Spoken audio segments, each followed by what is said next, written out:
Moïse, fais-nous entrer dans le pays où coule le lait et le miel.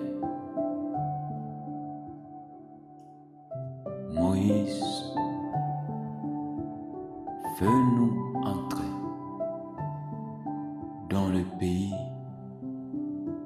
où coule le lait et le miel. Nous sommes dans Exode chapitre 33, le verset 3. Ainsi je lis. Monte vers ces pays où coule le lait et le miel. Mais je ne monterai point au milieu de toi, de peur que je ne t'ai conçu en chemin, car tu es un peuple au cou roide. J'aimerais dire à quelqu'un qu'aujourd'hui, je serai avec toi au pays où coule le lait ainsi que le miel. Yehoshua, Amashia, Jésus le Christ, à la croix, il a dit à l'un des brigands qui a été crucifié avec lui qu'aujourd'hui, tu seras avec moi dans le paradis. Ainsi, en tant que son serviteur, établi pour l'œuvre de son Église, ainsi j'aimerais te dire et te rassurer qu'au travers de ce message, nous serons ensemble dans le pays où coule le lait ainsi que le miel, aujourd'hui même. Aujourd'hui même.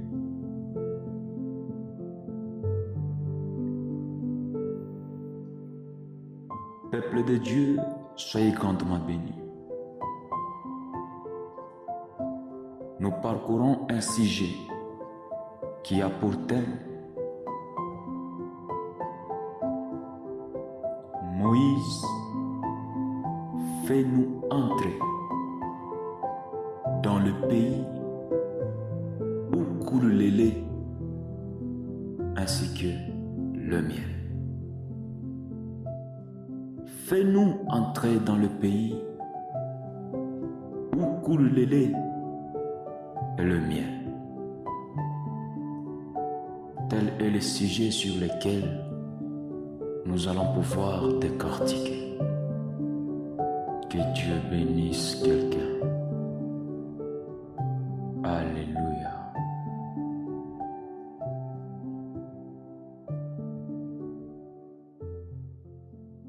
Dieu appelle Moïse et lui donne la mission d'aller faire sortir les enfants d'Israël en Égypte. Ce n'était pas Moïse qui les avait nés en Égypte, puisque lui aussi a été né en Égypte, mais il a été mandaté pour faire sortir le peuple de Dieu dans le pays de la servitude, sous l'emprise du roi Pharaon.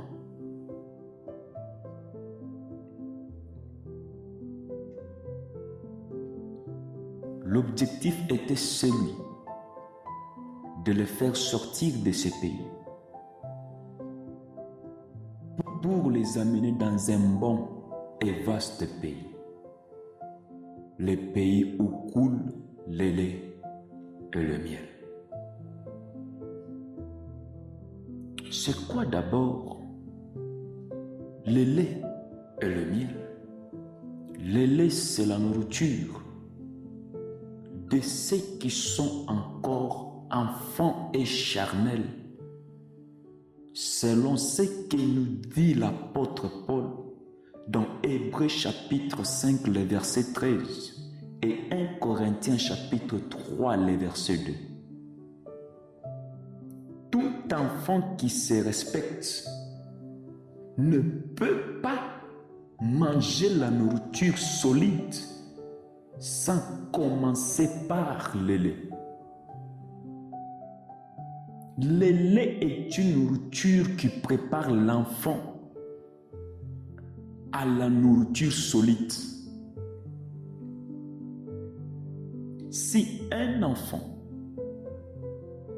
cherche directement la nourriture solide, la viande, les os, sans commencer par le lait, il aura les problèmes de la gastrite. Son estomac sera déformé. C'est pourquoi il y a une nourriture pour chaque âge et pour chaque espace. Car toute nourriture n'est pas à manger n'importe où. Et toute nourriture n'est pas à donner à n'importe qui. Tu ne peux pas avoir 3 ans dans le Seigneur et mangeant la même nourriture. Tu ne peux pas avoir 2 ans, 10 ans, 15 ans dans le ministère et donnant au peuple la même nourriture, mais tu vas leur créer la maladie. Même Dieu change de nourriture. Je réitère, même Dieu, c'est lui qui nous a créés, c'est lui qui nous a formés. Il change la nourriture. Car Dieu n'est pas monotone. Dieu ne donne pas la même nourriture. Il change de nourriture selon l'âge et la dispensation. Alléluia. Vous allez comprendre que lorsque Adam était dans le jardin, il mangeait de l'herbe verte ainsi que du fruit. C'est pourquoi Dieu pouvait lui dire de manger de tous les arbres du jardin, sauf l'arbre qui était au milieu du jardin, celui de la connaissance du bien et du mal. Mais de tous les arbres, l'arbre de vie, de tous les arbres, il avait la possibilité, l'accès, l'autorisation de les manger. Donc sa nourriture, c'était de l'herbe verte ainsi que les fruits. Mais est-ce que dans le jardin, il n'y avait pas de chameaux? Dans le jardin, il n'y avait pas l'agneau? Dans le jardin, il n'y avait pas un chien? Dans le jardin, il n'y avait pas un rat? Il n'y avait pas un chat? Pourquoi il ne les mangeait pas?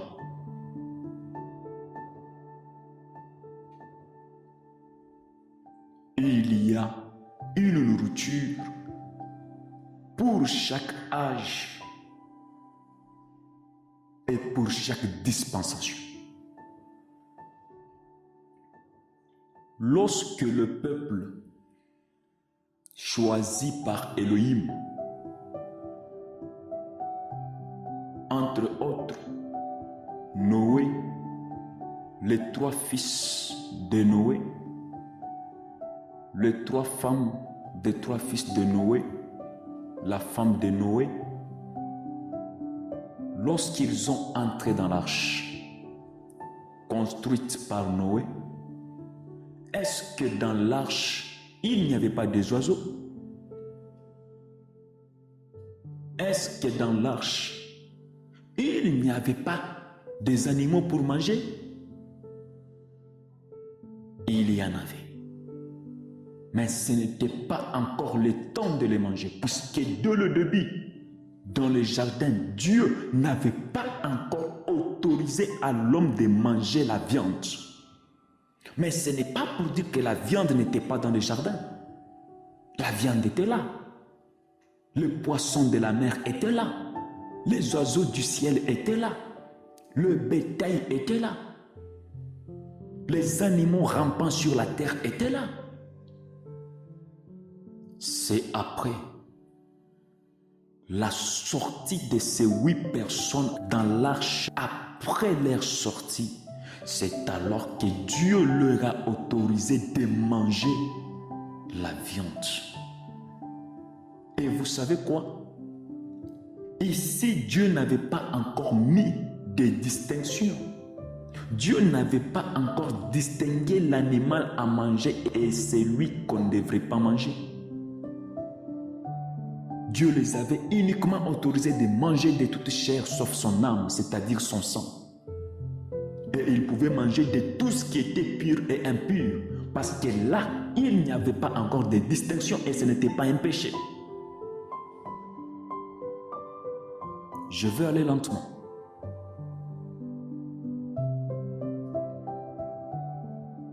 Quand est-ce que Dieu a commencé à distinguer la nourriture pure et impure? C'est lorsque Dieu a fait sortir les enfants d'Israël en Égypte. C'est alors qu'il leur a dit, ça, vous ne toucherez pas. Ça, vous toucherez. Ça, c'est impur, ne touchez pas. Ça, c'est pur, touchez. Mais du temps de Noé, il n'y avait pas les problèmes de pur et impur. Tout s'est mangé. Il y a un temps où tout se mange. Alléluia. Il y a un temps où on mange tout. Où on part à l'église et on mange tout ce qui se prêche. Il y a un temps où on ne distingue pas quelle nourriture on doit réellement manger. Mais on mange de tout ce qui se prêche. Ça, ce n'est que c'est la parole, on mange. Parce qu'on a lu dans la Bible, on mange, c'est la parole. On prend ça, on met ça en pratique. On ne distingue pas. C'est aussi un temps, mais ce n'est pas un péché.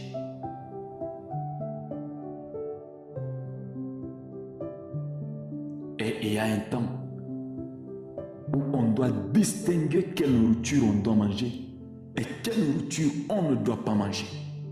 C'est aussi un temps et ce n'est pas un péché, car c'est une dispensation de la nourriture. C'est un temps où tu commences à discerner quelle est la nourriture que tu dois manger. Quelle est la nourriture que tu dois donner au peuple? C'est aussi un temps où tu commences à méditer sur la nourriture qui doit entrer par tes oreilles, puisque l'Église ne mange pas par la bouche. L'Église mange par l'oreille. C'est les sacrificateurs qui mangent par la bouche. Et Dieu mange par les narines. Lorsqu'il sent l'odeur agréable de nos prières, lorsqu'il sent l'odeur agréable de l'Holocauste, c'est ça sa nourriture et c'est comme ça qu'il mange. Mais les sacrificateurs, lui, doit manger par la bouche. Et sur un animal, il doit manger que 3 parties. C'est ça sa part qu'il doit prendre. Il doit manger la mâchoire. Pourquoi manger la mâchoire? Parce qu'il parlait pour le peuple devant Dieu. Il doit manger l'estomac. Pourquoi l'estomac? Parce qu'il gérait la nourriture du peuple. Et c'est comme ça que Dieu a dit, amenez la nourriture à la maison du trésor. Parce que c'est là qu'il y a les sacrificateurs. C'est là qu'il y a les Lévites. Et enfin, il doit manger l'épaule de l'animal. Pourquoi l'épaule? Parce qu'il prenait la charge du peuple. Mais l'Église mange par l'oreille. C'est pourquoi si tu n'as pas l'oreille, tu ne mangeras pas. Parce que l'Église ne mange que par l'oreille. Israël a déjà perdu son oreille. Raison pour laquelle, lorsque les 5 frères de Joseph sont allés lui rendre visite en Égypte, l'un d'entre eux était resté en Égypte. C'était Siméon. Or, Siméon a pour signification, Dieu a attendu ma prière. Donc, Siméon, c'était l'oreille d'Israël. Et l'oreille a été emprisonnée où? En Égypte. Jusqu'à aujourd'hui, l'oreille d'Israël est en Égypte. L'oreille d'Israël est en prison. Jusqu'à ce que Benjamin va venir. Or, Benjamin, c'est le fils cadet de Jacob. Benjamin, c'est le fils libérateur. Il y a un Benjamin qui viendra libérer Israël pour que Israël récupère son oreille. C'est Benjamin, c'est Yeshua Hamashiach, c'est Jésus. Lorsqu'il viendra, c'est alors qu'il va ramasser l'oreille qui a été coupée et tombée par terre afin de le restituer à sa place. C'est alors qu'Israël aura l'oreille d'écouter le message des deux témoins, le message des deux oliviers, les deux oins. C'est alors qu'Israël comprendra qui était le Messie. Alléluia. Soyez bénis, peuple de Dieu. Quelle est la nourriture que tu manges? Quelle est la nourriture que tu donnes au peuple? Sache une chose. Il y a une nourriture que tu peux manger et qui peut t'amener au ciel. Et il y a une nourriture que tu peux manger et qui ne peut t'amener nulle part. Lorsque Élie avait mangé la nourriture de corbeau, il n'était pas allé nulle part. Il était resté stagnant jusqu'à ce que tout un Torah de guérite a été mis à sec. Donc il était immobile.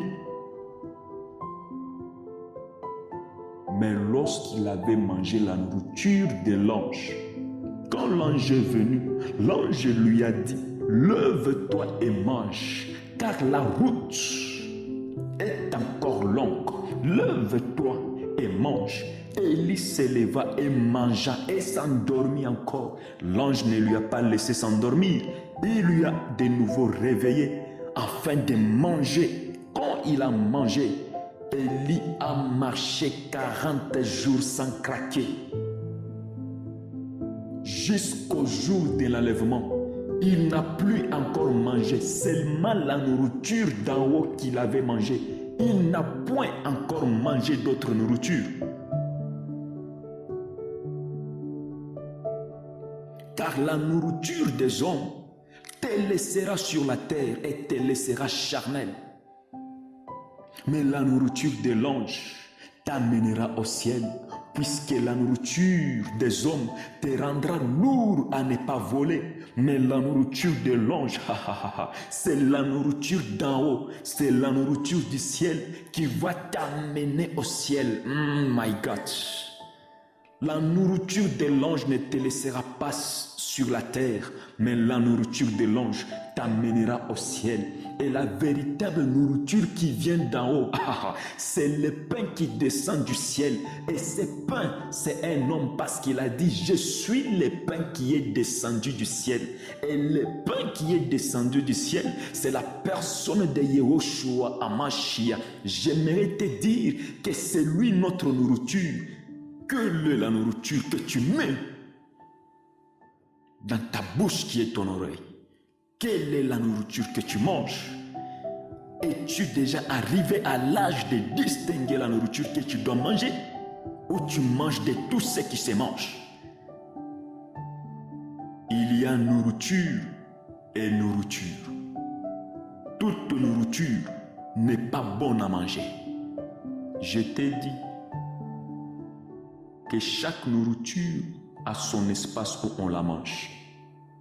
Car tu ne peux pas manger la viande au désert quand même. Tu ne peux pas manger les eaux au désert. Tu auras très soif. Puisque au désert, il y a carence de l'eau. Et si tu manges la viande, où est-ce que tu vas en trouver de l'eau?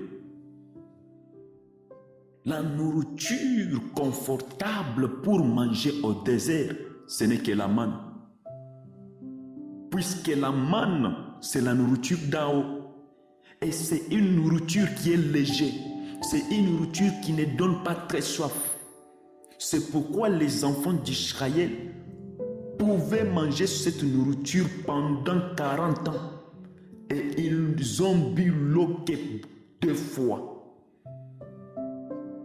Tu as l'image de manger une nourriture pendant 40 ans et de boire l'eau que 2 fois.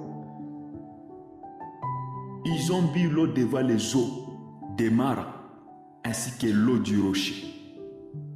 Je ne vais pas ouvrir sur ces 2 eaux parce que je sais qu'il y a à boire et à manger. Pourquoi parler des maras et pourquoi parler de l'eau du rocher? Je sais qu'il y a à boire et à manger là-bas parce que vous allez voir que l'eau des maras était l'eau qui était amère. Et pour que cette eau soit douce, il fallait qu'on puisse jeter un bâton qui rendra que l'eau soit douce. Or, l'eau qui est douce, c'est l'eau qui bouge. Et ce qui rendra l'eau être en mouvement, c'est la descente du bâton dans l'eau.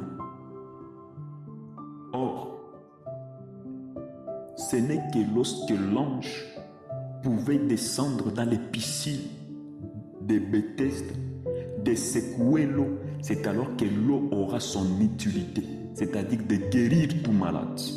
Et ainsi, l'eau des maras était amère. Et ce qui est amer, c'est le livre que Jean avait avalé dans Révélation chapitre 10, le verset 9. Donc ce qui est amer, c'est la parole. Raison pour laquelle, dans Exode, les enfants d'Israël devraient manger les pains rôtis au feu, devraient manger l'animal rôti au feu avec les herbes amères. Or, c'est l'eau des maras qui est amère. Je le sens. C'est quoi le miel? C'est quoi le miel? J'aimerais te dire ceci. Premièrement, le miel, c'est la nourriture du prophète. Car Jean le Baptiste était un prophète qui se nourrissait des sauterelles et du miel sauvage, selon Matthieu chapitre 3, le verset 4. Deuxièmement, le miel, c'est la nourriture royale. Un jour, Samson avait trouvé du miel dans les cadavres du lion. Selon Juge chapitre 14, le verset 8. Or, les lions et les rois des animaux. Selon Proverbe 30-30. Donc, comme les lions et les héros des animaux, la nourriture qui sortait du lion, c'est la nourriture des rois. Donc c'est la nourriture royale. Et vous et moi, nous sommes un royaume de sacrificateurs pour Dieu. Donc le miel est notre nourriture. Alléluia.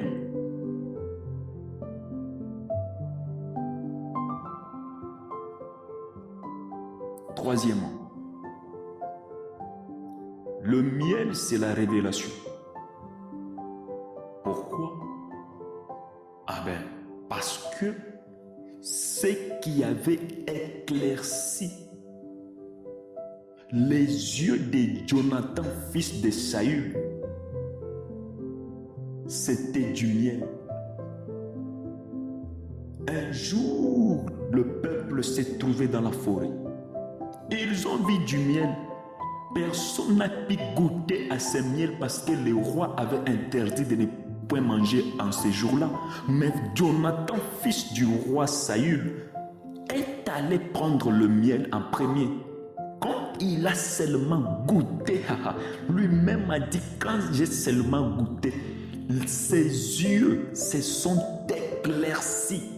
Donc, Jonathan avait les yeux noircis par les lois de son père, mais le miel est venu lui éclaircir les yeux, c'est-à-dire le miel était une révélation qui a éclairci les yeux de Jonathan.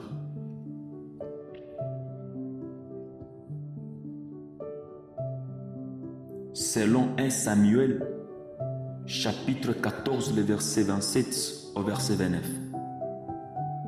Mais je me dis, Jonathan avait seulement goûté. Il n'avait pas mangé le miel. Le prophète de l'ancienne alliance, ils ont seulement goûté le miel, mais ils n'ont pas mangé le miel. Parce que le véritable miel de l'ancienne alliance, c'est l'Esprit de Dieu. Je n'ai pas dit c'est le Saint-Esprit, mais j'ai dit c'est l'Esprit de Dieu. Pourquoi? Parce qu'il y a une différence entre l'Esprit de Dieu et le Saint-Esprit. L'Esprit de Dieu, c'est lorsqu'il est sur toi. Mais le Saint-Esprit, c'est lorsqu'il est en toi. Ésaïe 61 dit, « L'Esprit de Dieu est sur moi, car il m'a oint. » Il n'a pas dit, « Le Saint-Esprit est en moi » ou « L'Esprit de Dieu est en moi », mais il a dit « est sur moi ». Samuel a dit à Saül que l'Esprit de Dieu te saisira. Il n'a pas dit que l'Esprit de Dieu habitera en toi. Il sera sur toi. Mais nous, l'Esprit de Dieu n'est pas sur nous. Il est en nous. Si les gens de l'ancienne alliance qui avaient seulement goûté à l'Esprit, c'est-à-dire l'Esprit les touchait, les occupait pour un moment, après ils les quittent, l'Esprit était seulement sur eux, mais ils ont divisé la mer Rouge, ils ont divisé le Jourdain, puisqu'ils ont seulement goûté au miel, ils ont seulement goûté à l'Esprit. S'ils ont goûté à l'Esprit et que leurs os ont ressuscité les morts, à combien plus forte raison nous qui n'ont pas goûté, mais qui ont mangé. Adonai Dieu. Je ne sais pas si tu comprends ça. À combien plus forte raison nous qui en mangeons même actuellement, nous pouvons faire des choses terribles. Mais je vous dis que nous pouvons bouleverser les mondes. Nous pouvons bouleverser le monde de la magie, le monde de la sorcellerie. Nous pouvons les bouleverser terriblement. Pourquoi? Parce que nous n'avons pas goûté au miel, nous n'avons pas goûté, mais nous avons mangé. Nous mangeons le miel qui est le Saint-Esprit.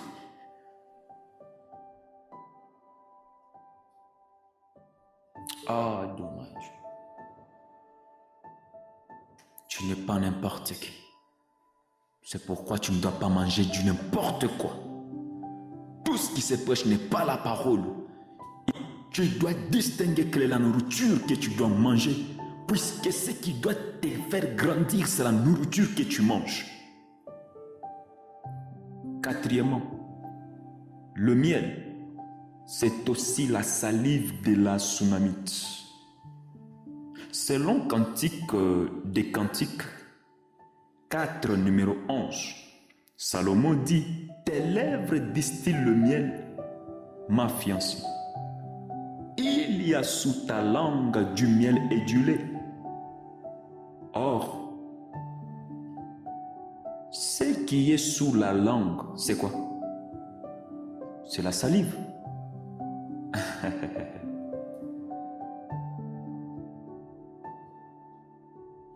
Si la salive de la Sunamite est aussi du miel, ce qui veut dire que la salive est aussi la révélation. Parce que nous voyons Yehoshua, Jésus qui crache par terre et qui applique la boue sur les yeux de l'aveugle et lui dit d'aller se laver au Siloé. Et cet aveugle avait vu. Donc, Jésus avait fait une chimie de la salive, plus la terre, plus l'eau de Siloé pour donner la vue à un homme.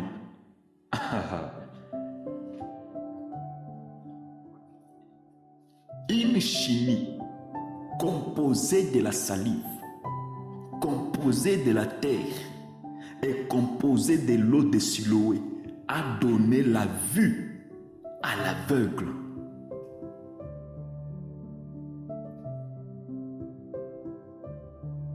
Le miel, la révélation. Et par ici, j'aimerais parler de notre sujet. Lorsque les enfants d'Israël ont arrivé au pays de Canaan, ils n'ont pas vu le lait et le miel dont Moïse les avait dit.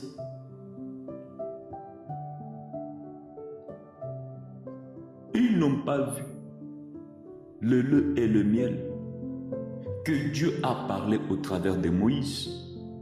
C'est pourquoi le véritable pays où coule le lait et le miel, si nous demandons à Salomon, dans Cantique des Cantiques 4:11 que nous venons de lire, Salomon nous dira que le véritable pays où coule le lait ainsi que le miel, c'est sous la langue de la Sunamite. Or, le livre des Cantiques est un livre d'amour. Là, directement, nous comprenons que les pays véritables où coule le lait et le miel, c'est l'amour. Oh, les enfants d'Israël n'avaient pas bien compris le langage de Dieu. Quand Dieu les disait de les faire entrer dans le pays où coule le lait et le miel, ce n'est pas pour dire que vous trouverez un fleuve du lait, un fleuve du miel. Non, le pays où coule le lait et le miel, c'était l'amour de Dieu, c'était dans son amour. C'est pourquoi Dieu les a fait sortir du pays de la servitude pour les amener dans un pays où coule le lait et le miel, c'est-à-dire dans son amour. Or, l'amour cache tout. L'amour cache tout défaut. L'amour cache toute erreur. Et l'amour qui cache tout, c'est la grâce. Parce que la grâce cachera tes erreurs. La grâce cachera tes défauts. Au travers de la grâce, Mephibosheth s'est retrouvé devant le roi David. C'est pourquoi j'aime quand on dit que la grâce vient de la loi. La grâce était cachée dans la loi. C'est la loi qui a préparé la grâce. Alléluia. J'aimerais dire à quelqu'un que toi et moi, nous sommes dans ce pays où coule le lait et le miel. Et ce pays, c'est l'amour du Père. Raison pour laquelle il me dit, car Dieu a tant aimé le monde. Et non pas car Dieu a tant haï, mais car Dieu a tant aimé le monde. Il a donné son Fils, afin que quiconque croit en lui, qu'il ne périsse point, mais qu'il ait la vie éternelle. Oh frère, quiconque croit en lui, qu'il ne périsse point, mais qu'il ait la vie éternelle. Frère, voici les pays où coule le lait et le miel. C'est dans l'amour du Père, c'est dans l'amour de Dieu. J'aimerais te dire que même s'il n'y a personne qui ne t'aime pas dans ta famille, Dieu t'aime. Même si ton ami, tes amis t'abandonnent, sache qu'il y a un ami fidèle qui n'abandonne personne. Oh, motomoko ayembi na lingala halobi. Moninga ya boy na mokili azalaka te, frère. Moninga ya boy azalaka te. Un ami comme lui n'est pas dans ce monde. Si ton père t'abandonne, lui, il est le père des orphelins. Si ton mari t'abandonne, lui, il est le mari des veuves. Il est le consolateur. Dieu t'aime, frère, et tout ce qu'il veut sur toi, c'est que tu sois dans son amour. Car le projet qu'il a, ce n'est pas le projet de malheur, mais c'est un projet de bonheur. C'est un projet de bonheur. Oh frère, la grâce. Je ne sais pas si ça t'arrive des fois de vouloir parler une langue que tu n'as jamais parlé. Aïe, aïe. La grâce te fera asseoir à côté des hommes grands, des hommes qui nous ont précédés dans l'œuvre, des hommes qui nous ont précédés dans le ministère. La grâce te fera asseoir à côté d'eux. La grâce te donnera une responsabilité, frère. La grâce te fera respecter devant les gens. La grâce cachera tes défauts. La grâce ne voit pas des défauts. La grâce ne voit pas les faiblesses de l'homme. La grâce ne voit pas le péché de l'homme. Parce que le temps de la grâce, c'est le temps où Léa va se rencontrer avec Jacob. Et Jacob ne verra pas que c'est Léa, parce que ça sera le temps de la nuit. Or, vous et moi, nous ne sommes pas pendant la journée, mais nous sommes au temps de la nuit. L'apôtre Paul dit, la nuit est avancée. Donc, nous ne sommes pas au jour, mais nous sommes la nuit. Nous sommes au temps où Léa va aller se rencontrer avec Jacob. Et Jacob ne verra pas que c'est Léa. Mais le matin, Jacob va chercher Rachel qui est Israël. Aïe, aïe. Oh Adonai. La grâce est là, frère. Toi qui ne crois pas que la grâce n'est pas là, j'aimerais te dire que la grâce est là.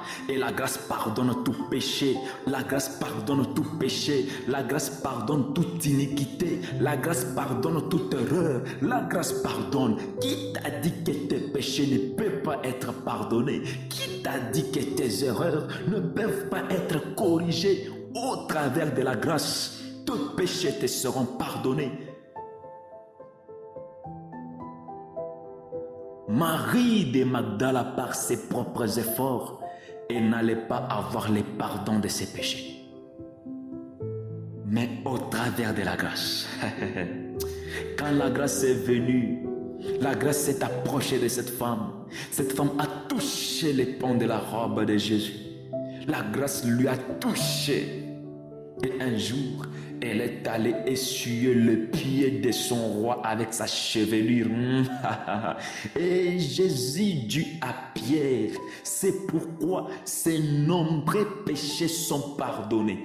Les gens se sont étonnés. Qui est celui qui pardonne même les péchés? Oh, frère, la grâce est encore là.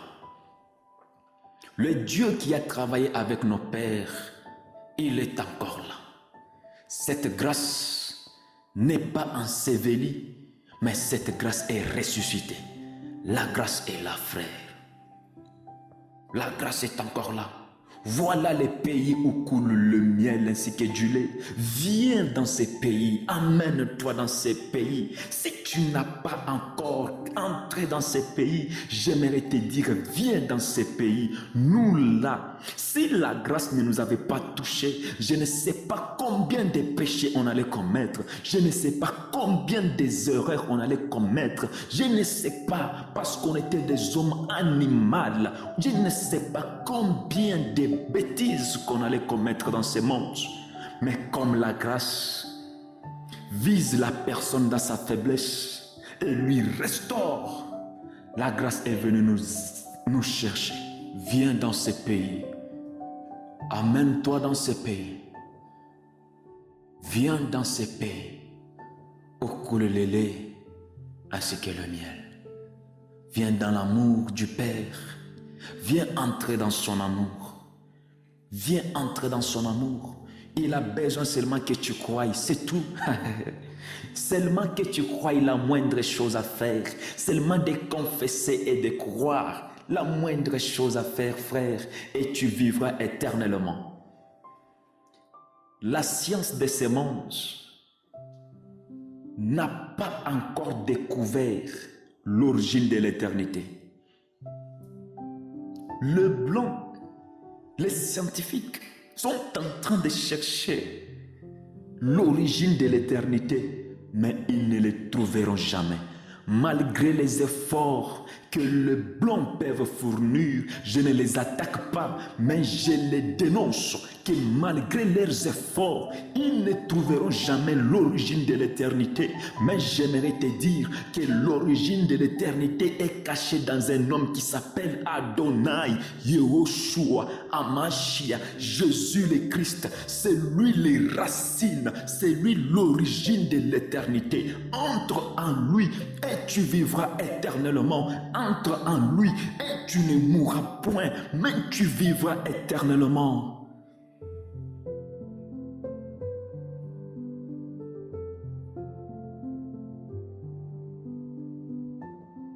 Malgré les efforts qu'ils peuvent fournir, ils finiront que par vieillir. Ils finiront que par vieillir. Plus ils fêtent des fêtes d'anniversaire, plus ils vieillissent, plus ils s'approchent de la mort. Mais nous, charnellement oui, parce que la chair doit retourner à la poussière. Mais mon esprit est entre ses mains. Aïe, aïe, aïe. Oh my God. Mon esprit est entre ses mains. Paul Job a dit, lorsque ma chair sera détruite, je verrai l'Adonai. Tu ne verras pas l'Adonai avec ta chair. Tu ne le verras pas dans ta chair, mais tu le verras dans ton esprit. Tu le verras par l'esprit, frère. Viens dans ces pays où coule le lait et le miel. Viens entrer dans ces pays où coule le lait et le miel. Viens entrer dans ces pays qui est l'amour de Dieu. Que Dieu bénisse sa parole abondamment. Ma soeur, mon frère, toi celui qui m'a écouté, j'aimerais te rassurer que si tu n'as pas encore donné ta vie à Dieu, si tu n'as pas encore cru en son Fils, il est encore temps. Il est encore temps.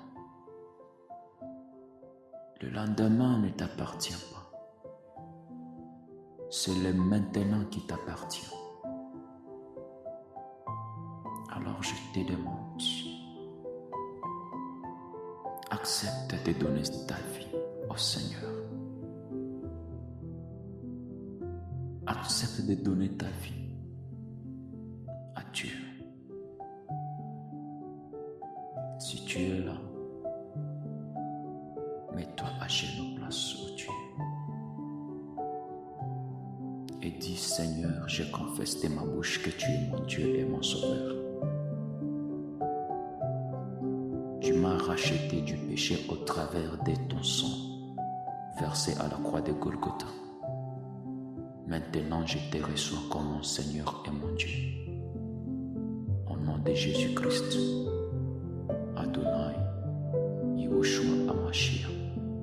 Amen. Soyez bénis, peuple de Dieu.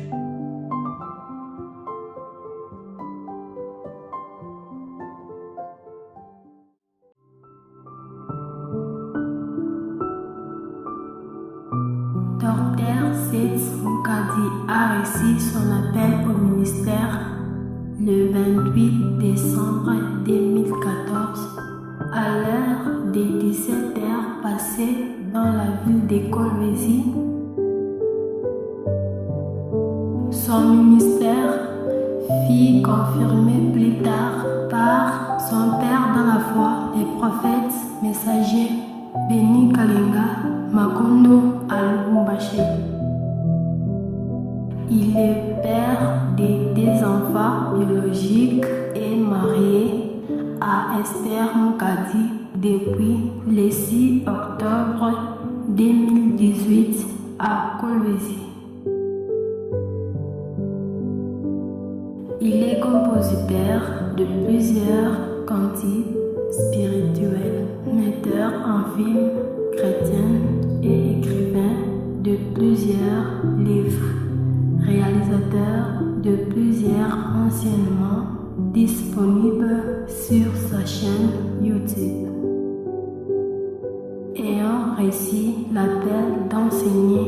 le corps du Christ.